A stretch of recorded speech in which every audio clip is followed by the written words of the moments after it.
আমরা কালকে সন্ধ্যা ছবিটা আপনাদের সামনে তুলে ধরেছিলাম নন্দীগ্রামে, আজকে সকালে ছবিটাও তুলে ধরেছি। আর আজকের এই মুহূর্তের ছবিটা কিরকম জেনে নেব। আমাদের সঙ্গে রয়েছেন আমাদের প্রতিনিধি দীপক পণ্ডা। দীপক, গতকাল সেই ঘটনা ঘটেছিল এবং তারপরে 12 ঘন্টার পদ্ম শিবিরের তরফ থেকে নন্দীগ্রাম বন্ধের ডাক দেওয়া হয়।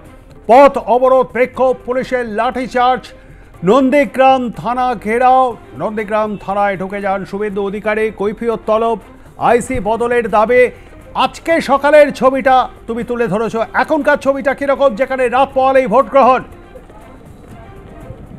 দেখো যে নন্দীগ্রাম এখনো সেই থমথমে অবস্থা রয়েছে। আর যদিও নন্দীগ্রামে সেভাবে এখনো পর্যন্ত অশান্তির খবর নেই।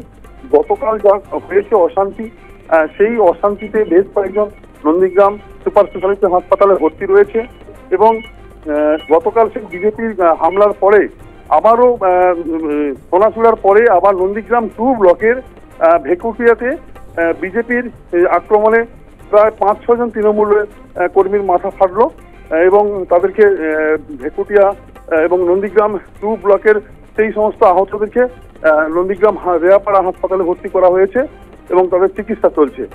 এই মুহূর্তে এই খবরটি জানা যাচ্ছে এবং ঘটনাস্থলে ইতিমধ্যে সেখানে বিশাল পুলিশ বাহিনী ও র্যাব পরিস্থিতি নিয়ন্ত্রণ করতে পৌঁছে গেছে।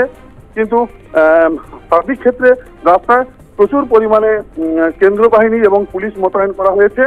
100 কোম্পানি কেন্দ্র বাহিনী এখানে মজুত করা হয়েছে যাতে নিরাপত্তা ব্যবস্থা কোনো বিঘ্নিত না হয়।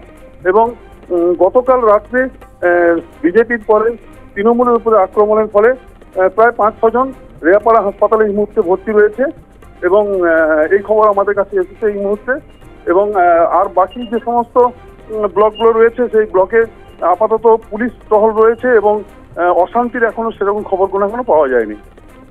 ধন্যবাদ আমাদের সঙ্গে থাকবার জন্য। কথা বলছিলাম আমাদের প্রতিনিধি দীপক পণ্ডার সঙ্গে এবং তা থেকে আপনারা বিস্তারিত শুনলেন।